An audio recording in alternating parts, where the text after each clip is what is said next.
Welcome to the Trucking Risk and Insurance Podcast.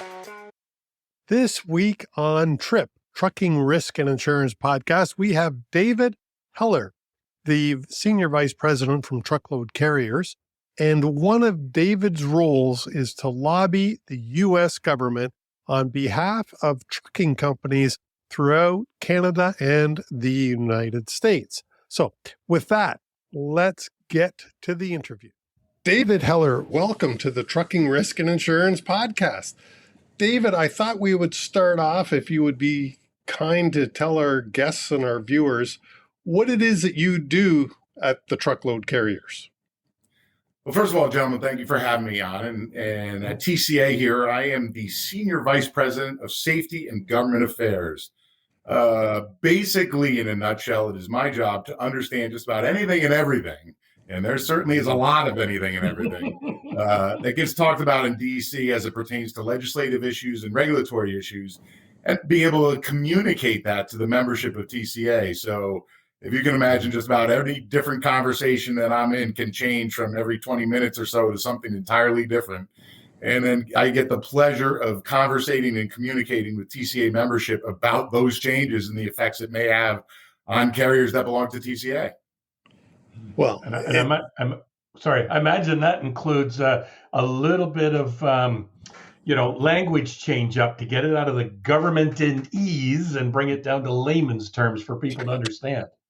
People understand, but I do it so I can understand it. I always say I need to explain like a 4-year-old can understand it, and that's how I can understand it, so I can communicate it. So there's never anything as such as a dumb question, and if there is, I'm the one usually asking it. Yeah.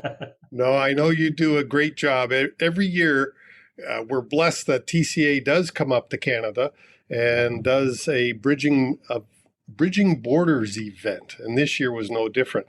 Mm-hmm. And some of the topics that you talked about specifically about what's going on in Washington, because that, as you know, greatly affects every cross-border carrier. And our audience, by the way, is 40% American and 60% Canadian. So we have a lot of Americans that do listen and view this show. What is happening on the Hill right now? Is like truck governing, is that still a topic? Well, and it's funny when you look at Capitol Hill right now, we're in the midst or pretty much concluding what we call our lame duck session, which means we're basically transitioning from one Congress to the next. We had our election in November and elected our new senators, new representatives that will take office and will be sworn in after the holidays. So the old Congress is basically finishing up their work with the sense basically being they're finishing a year-end spending package, and that spending package is set to be voted on, which basically keeps the government open and keeps it moving forward. So what does it look like at this point when it comes to trucking and whatnot?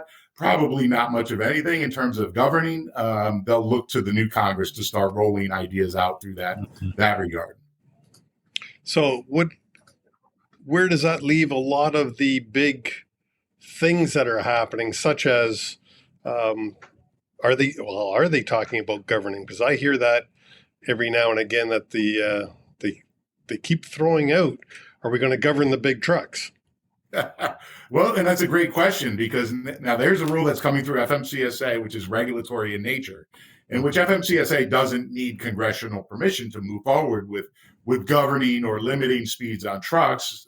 They can actually do so because they have purview or legal authority to do that because of their status as an administrative organization through government, whatever you want to call it. But basically, they can issue rules and regulations that pertain to the industry because that's who they regulate.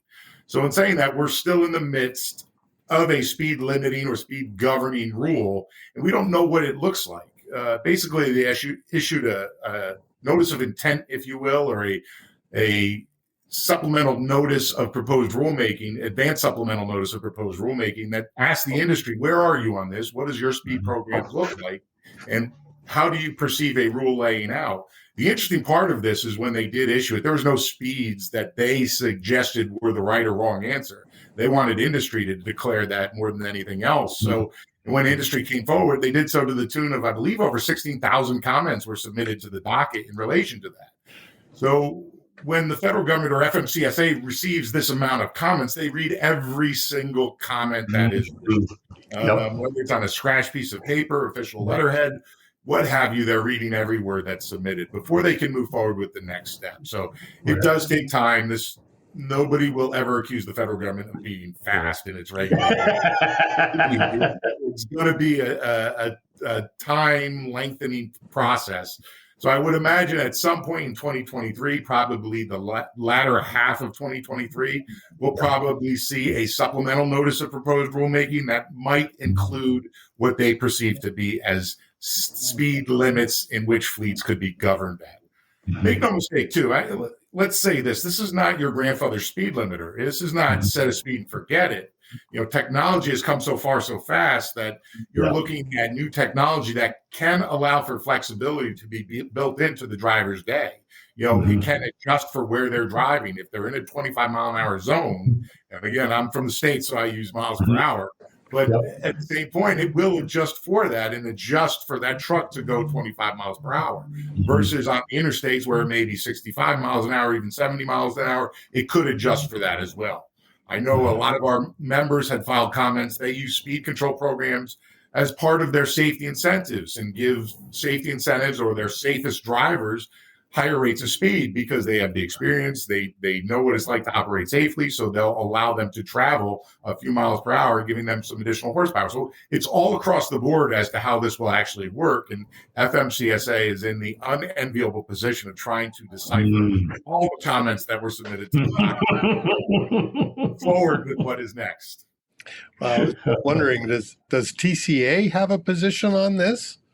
We do. TCA supports limiting speeds on vehicles at 65 miles per hour. And again, we would allow that to go up if those trucks that are being operated have a adaptive cruise control, for instance, automatic emergency braking, proper safety technologies that would help the driver, assist the driver when traveling at a higher rate of speed. So that would be our policy. Well, that's cool. What else is happening on the Hill that you can share with us?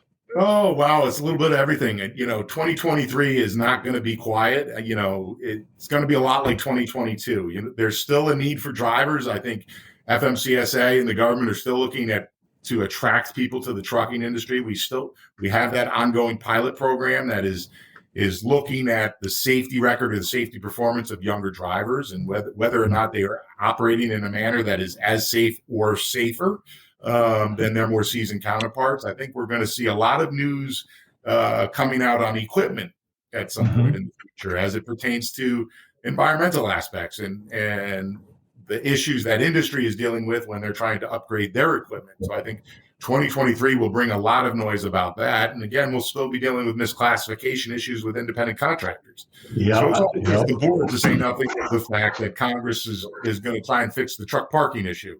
And get more parking spaces for trucks across the country. Well, and it's interesting because a lot of those issues that are happening in the U.S. are also happening up here in Canada. We've got the misclassification situation.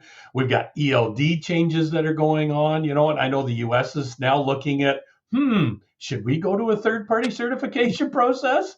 And then the truck parking issue across Canada is just really, really tough. So, there's a lot of similarities between the two. So I'm kind of glad to see that we're now getting the industry, I guess you could say, is getting representation from a North American association, which we're looking at TCA being that. Yeah, and I'm one of the lucky people to know that I have members in both countries. We've got great members in Canada. We've got great members in the States. And they're all experiencing the same problems. As you said, there's not one problem that's an issue here in the States that's not an issue in Canada.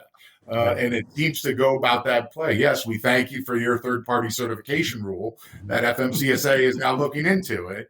Good, bad, or indifferent, certainly it's an aspect that has limited your playing field for ELDs up north of the border. So it's one of those issues that FMCSA is looking forward or looking at as bringing something like that to the States. Now, I don't have a crystal ball that will tell me if that's the direction they're going to go in, but it's certainly one of the questions they have and how well it's worked. So, a lot of the same problems, supply chain issues, driver shortage, I think we're all dealing with that and trying to look for innovative ways to attract new people to the industry. And I think that's going to be point or problem number one as we get into 2023. Big time. Big Well, time. Yeah. equipment shortages, like we're shorted. Yeah. To say the word shortage, it applies to everything: equipment, drivers, dispatchers, mechanics. Like, it doesn't matter. Going to your local coffee shop, they seem to be short of personnel. It's a North American, at least. I was going to say worldwide. What I know about Europe, but certainly here in North America, it seems to be a crisis of people. There just isn't enough. Oh, there's no doubt. It's not just a trucking industry thing. It's all across the board. And everybody's experiencing it, from your local ice cream shop. And here it is middle of winter and we're talking ice cream. But at the same point, everybody's experiencing it, no matter where you go or what you do. I think somebody has a sign in their window that says apply within, and they're just consistently looking for good help. Yeah. Well, the pandemic has definitely not helped. I think it is really, if anything, it's helped to expose more the problems that we're having to deal and face with today. Oh, definitely. The one thing it's basically gotten people out of the industry or out of working. And where do we go from here? The one thing it did show was the essentiality of trucking. I think people now started to realize, right, is how important the professional truck driver is to keeping the economy going. Years past, as an industry, if we're operating we traditionally operate on a driver shortage, right? You've always heard the news. We're 60,000 drivers short, 60,000 drivers short, which was never great. We understand that, and Johnny Citizen understands that, but it's never in their face. All of a sudden, you're somewhere hovering around 80,000, and you start seeing empty shelves. So that's where the problem starts going, or inventory is not fulfilled in a certain amount of times. And that starts to become an issue, and all of a sudden it becomes quite an issue. And COVID showed that the professional truck drivers delivering everything that everybody has and uses on a daily basis. We certainly know that because nobody goes to the train station to buy milk. It just, they go to stores to buy it, and it gets to the store on a truck. So in saying that, it highlighted the importance of the professional truck driver, and I think that's here to stay. Hope so. I sure as hell hope so. Because, well, I was just reading an article this morning, and it was an American article. I'm just trying to think which government it was that was issuing it. There isn't the states trying to pass legislation right now that if a truck driver is delivering to your premises, they have to be allowed to use the washroom? Yeah.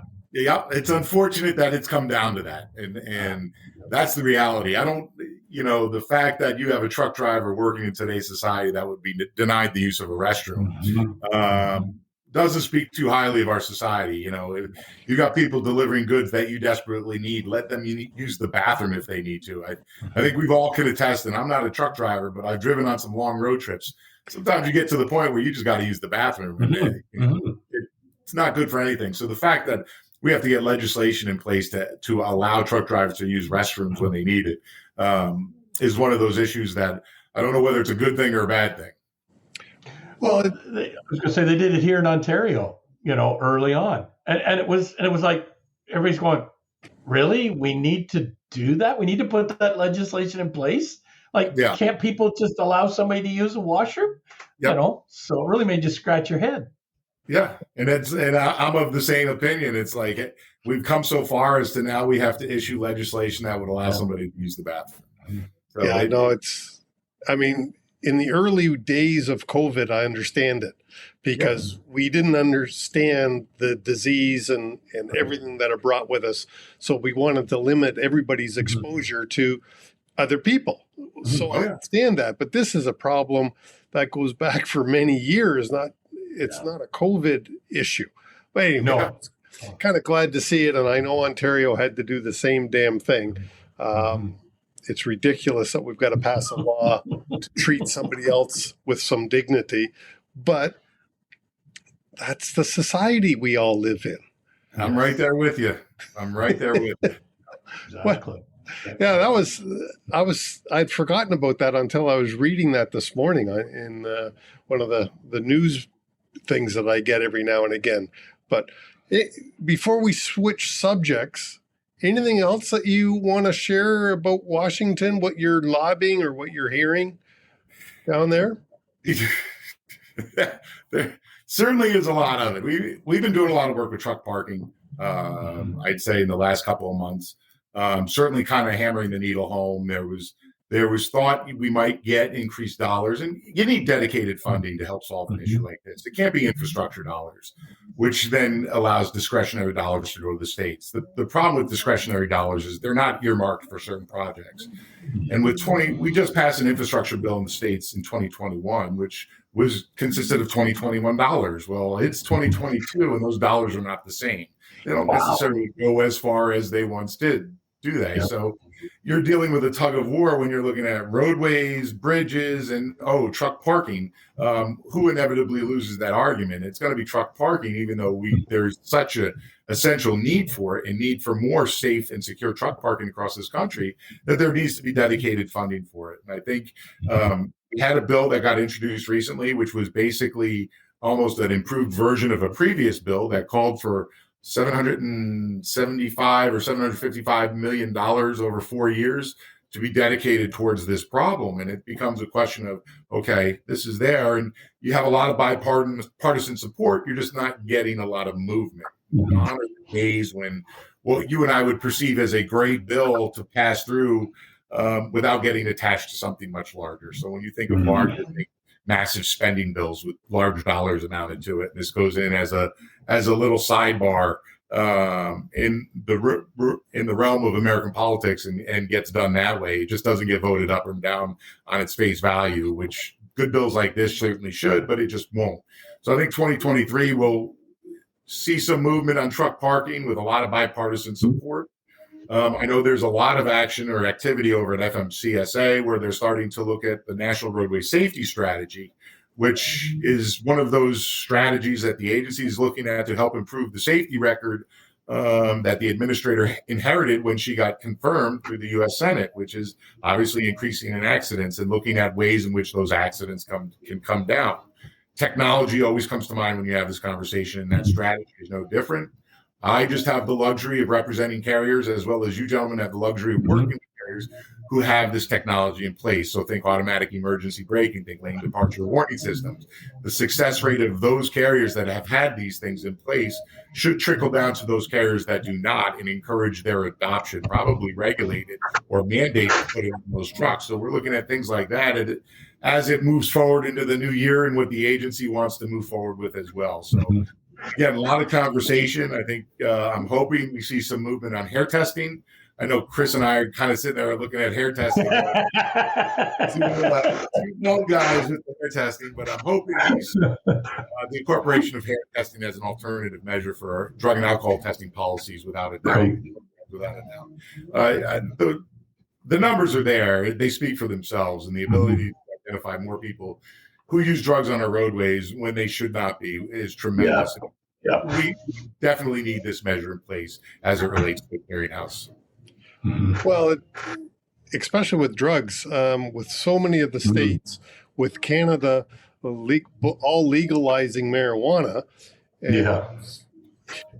I'm not sure that the existing testing measures are fair and adequate. If you look at it, over 7 large truckload carriers had over 80,000 drivers tested last year for new employee drug testing or drug testing programs. Of the 80,000 drivers, 400 tested positive for drugs in their system with a urine-based test. 4,000 tested positive for hair testing. So there is a distinct difference. And marijuana is part of that factor. Just like Canada, it's getting legalized in a lot of areas here in the States. And certainly it is the number one detected drug by far here in the States. And those legalization efforts certainly are part of that. Now, I'm not here to say it's good, bad, or indifferent whether you use marijuana. That's not for me to say. But I can say, as a truck driver who operates in interstate commerce under the Federal Motor Carrier Safety Regulations, certainly it's a no-no. And it's one of those things that get pulled out, and you are not exempt from that. You are actually still required to be tested for marijuana regardless of where you're. Right.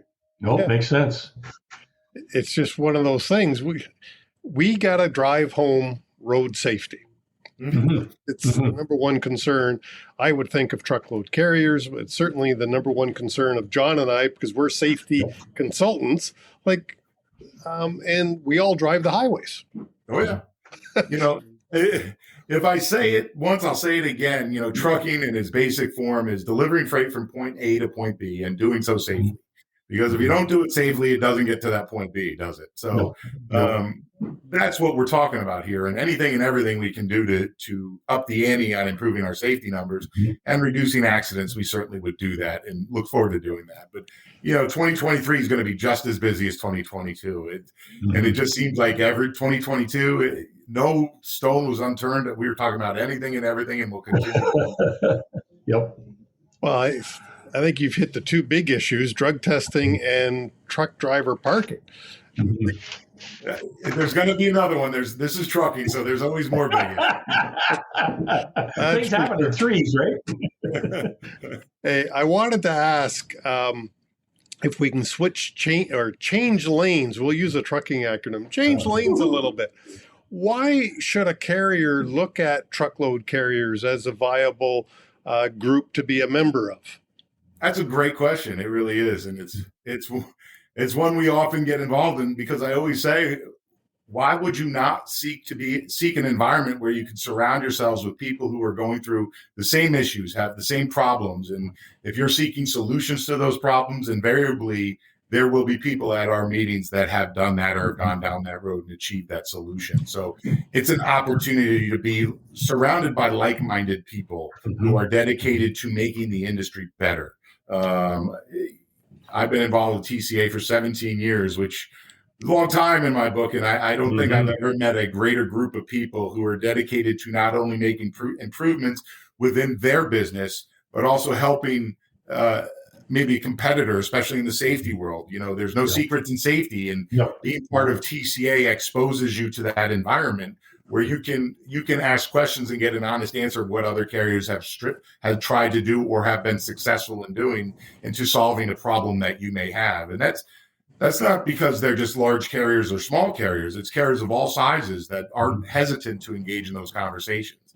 So if you belong to TCA, it gives you that opportunity to share in that and surround yourself with like-minded individuals or with people who are going through the same things you are. And I do know that safety's your kind of forte and being on the hill, not recruiting new members. But I'd like to stay on the membership piece a little bit, because I really see TCA, and I'm not a member yet, but every time you come to Canada and I listen to the people that speak at the events, I go, damn, I want to be a member. Well, if you just give me your credit card right now, Chris, I'll make sure. I like the fact that this is an organization you can be part of. You're not having to reinvent the wheel. Somebody here has gone through what you're going through.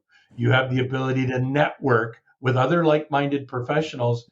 And I know that you guys, either in the administration side of TCA or from the membership side alone, will be more than happy to be able to say, yeah, well, this is how we did this. This is how we were able to work with this situation, or this is what we put in place to address this. You don't have to do it alone, when you're with a good association.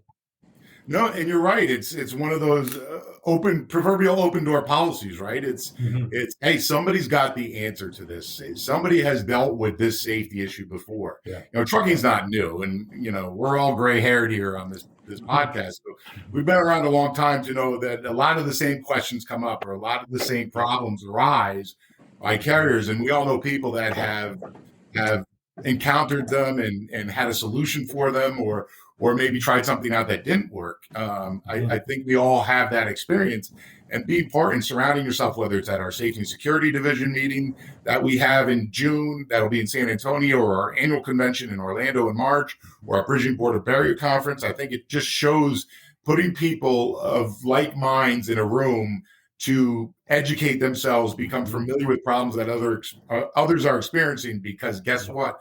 You'll figure out that you're not alone in experiencing them either. And giving you a forum to ask questions and get the solutions to those questions certainly provides a ton of value to a lot of people. Sure. Well, and I've heard the benchmarking committees where they share private and confidential information with their competitors to assist tackling the same problems that everybody's having. I've heard really good things from members about that.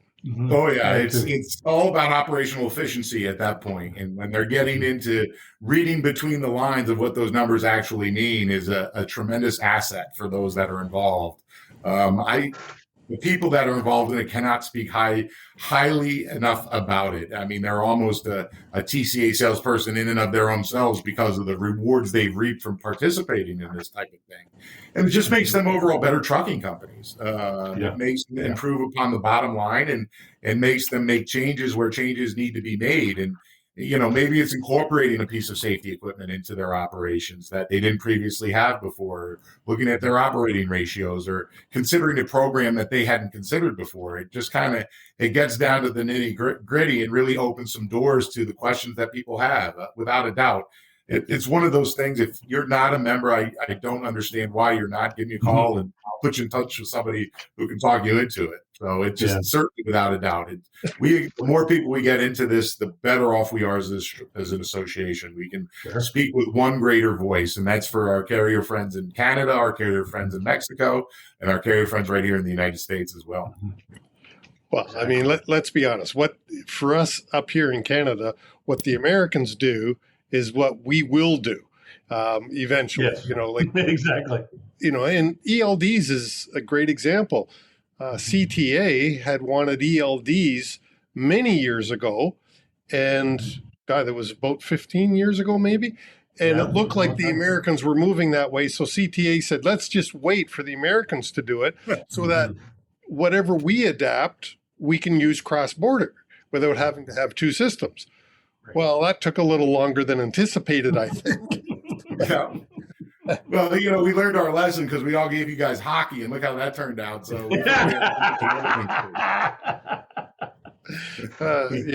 hey, we gave you basketball, so Fair point. There's no doubt about that.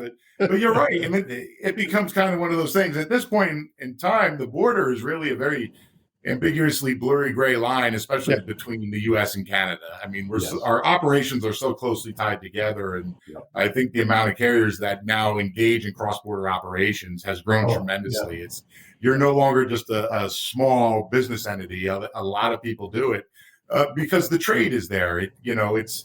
I think Canada is our number one trading partner in the world today, and in saying that, it makes perfect sense. It's such a close business partner of the U.S. and vice versa that it makes sense to have very rules similar in nature. And you've got drivers that are operating in each other's lanes, so to speak. So it makes sense to have the rules interchangeable and have those drivers know and understand what each rules are going to be. Well, even from the aspect of, just as a I don't want to say it, as a pinpoint comparison. In Canada here right now, we've got the new ELD process coming into place. I know that there's a lot of American carriers that are probably going, what do I need to know? Yeah. And I know if they're a member of TCA, they can reach out to TCA to get some of those answers and get direction to other people or other members that go, oh, yeah, we got this. Oh, and there's no doubt. And certainly, the difference between the U.S. and Canada is probably somewhere about 700 devices, if you want to know for sure, which some of those in the U.S. will not work as designed. It have third-party certification. But at the same point, it speaks volumes about that third-party certification, too. I mean, you wrote a rule, and here's how the device is supposed to work, hence the third-party certification. And you hold to that, which if I have a carrier that's engaged in cross-border operations, I'm going to tell them they need to look at both lists and find a device that is suitable and practical for their operations. Right. I can't. If I've had that conversation once, I've had that conversation 1,000 times. It makes perfect sense, and it just goes to show you that the size of cross-border operations, because everybody is involved in it. Yes. I can also acknowledge the fact that you do have a rule that is made for complying with hours of service regulations, and that's what it's there for. The ELD is not designed to save a life. It's not a safety improvement device. The ELD is a tool. It is a compliance tool for complying with hours of service. It is the hours of service regulations that are designed to save lives and limit fatigue driving and all of that stuff. So a lot of people misinterpret that, but no, it is mainly a tool, much like a hammer is for building a house. The ELD is for complying with hours of service. It gets the job done, and a job that needed to get done. I mean, I think we all have dated ourselves and go back to the days with paper logs and know, the fables that exist with some of those things. So ELDs was an inflection point of the industry. I always say it was really one of the first big data generating devices that our industry got to encounter. And now copious amounts of data are being generated all over this industry that can be used for safety improvement, can be used to define and see what the driver's day looks like. So it can highlight the issues that need to be fixed, that issues that are broken and go from there. So it's truck parking. We talked about that. And ELD shows you where there's problems with truck parking and how much time a driver wastes actually looking for it on a daily basis. So there's all sorts of things and data that are being generated by ELDs and other devices like that take our driver's day in a manner which we as an industry hadn't been before. And it's certainly going to reap major benefits towards improving safety record of this industry. Yeah, one of and I'll screw this stat up. I just remember reading it saying, what, a truck driver only drives, and I want to say it was 6 hours? 6.5 hours. Sorry, what was it, David? 6.5 hours of drive time per day. Yeah, I mean, that just shocked I won't say what the other half of that sentence is, but it shocked me. It does. It does. In fact, an MIT professor got up and testified on Capitol Hill that, yes, drivers are averaging about 6.5 hours of drive time per day. And if we just allowed them to get 12 more minutes of drive time per day, our supply chain crisis would be over with. And this is kind of that mantra. Certainly, I think we can find 12 minutes to prove this professor's theory right or wrong, but we're just hunting for 12 minutes. But think about the amount of time they waste being detained at the shipper or receiver facility. They spend an hour every day looking for safe and secure truck parking, and that's not advancing the load. That's actually looking for a place to park a truck. And, this is productivity in a nutshell. And we're dealing with a supply chain environment that made big news and even put me on Fox News to talk about this, that there is a supply chain delivery issue in this country. And here we are, we're only at 6.5 hours of drive time in the States that allows drivers to drive 11.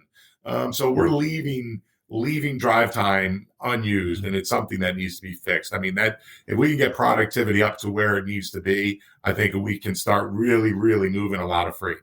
And God damn it, that's what we need at the moment, is to move more freight. Well, hold on. Let's let Mike White's Christmas shopping finish up before we do that. Because exactly. But I guess that's where, if we could get the logistics side, so the shippers, the receivers on board to say, hey, you know what? Why don't you just, instead of taking an hour to unload that truck, why don't you do it in 48 minutes and give our guy back 12 minutes? Maybe that could make a difference. But it just makes you question, like, if the shipping and receiving side is so inefficient in their ability to unload and move the goods off the trailer, they've got to realize that your inefficiency is affecting the supply chain going down the road. And it's interesting that you bring that. When you bring that up, I was in a demonstration, an ELD device. They were showing me the benefits of it, and they were highlighting a particular warehouse that had 50 dock doors to it, right? And they were highlighting the inefficiencies or efficiencies of each dock door. And there was one door that experienced a tremendous amount of detention time, and they could not figure out why. I mean, it was just above and beyond, stood out from all the rest about why this one door was not being tended to, and any driver that pulled up was being detained longer than any other dock door in the facility. So they went to the facility and they figured out why. It was this one door was the closest door to the executive offices, and none of the people that serviced the dock doors ever wanted to be near the executive offices. So the driver that pulled up to that door was often spent waiting because nobody was ever near there because they didn't want to be near where the boss was. So it's simple problems like that an ELD can highlight, or these telematics devices can highlight and show where problems exist to get that 12 minutes and get them out and dry. Yeah. So you say. I think that's a great place to kind of wrap up the show. Mr. Heller, last word to you. Did we leave something out that you wanted to get across today? If you did, it's going to take another 2 hours for this show. Honestly, we've talked about a lot on the show, and I hope you have me back, because I imagine I'd love there's to. going to be more things. 2023 is going to be the time to talk about just about everything pertaining to the driver. And obviously, I think it's the goal of everybody involved to make the driver's life safer and easier. And I think that's what we're looking at in 2023. Cool. Awesome. Thanks, David. Yes, thank you. Thank you for having me on. I appreciate it. Thank you, David. David Heller of Truckload Carriers. David is the Senior Vice President at Truckload Carriers and does an awful lot of work on our behalf, the trucking industry's behalf, in Washington, D.C. So thanks for coming on the show, David. We will be certain to have you back. That's it for this week. Trucking Risk and Insurance Podcast. We are out. Thanks for tuning in.